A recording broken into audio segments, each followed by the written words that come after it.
My name's Nic Jarvis. For 10 years or so now, I've been working with personal trainers. And if there's one challenge that they find particularly difficult to resolve, it's how do they get their customers to change their behaviours. So they participate in the activities that the personal trainers recommend, and they follow the journey that they've worked out for them to achieve their desired goals. So many people drop out of the programs without achieving the goals. And for me, this lies at the heart of the challenges the health and fitness industry has.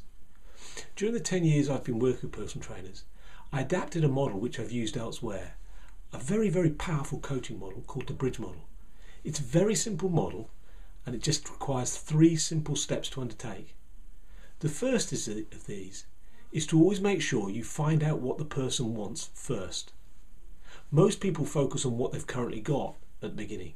Well, really what you want to do is take them into the future to fantasize, to make them really clear on what it is they want to have. So the first step is to make sure you've got a goal, an outcome of some kind. The second thing you do with the customers is then compare what they want in the future with what they've got now. So you go to their present situation. And in their present situation, you get them to look at why they've got what they've got now, which I describe as the cause. Because if they can understand what the cause is, then they can actually help identify the key things they need to change to move forward. This process is very simple.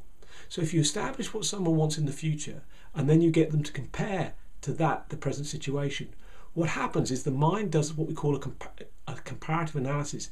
It compares where they want to be with where they're currently at. And by doing so, the mind begins to slot in the things that are required for them to move forward. So they begin to tell you the solutions that they need to actually implement in order to move to their future goals. That point in time, these solutions can be quite broad. So what you need to do is make them much more specific, narrow them down into very small actions they need to take.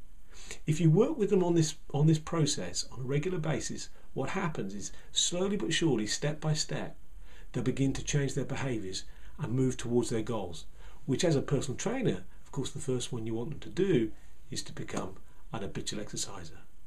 So just to recap, find out what it is they want, be really clear on that, make it smart. Secondly, find out where they are in relation to that, understand the cause of why they are where they are today.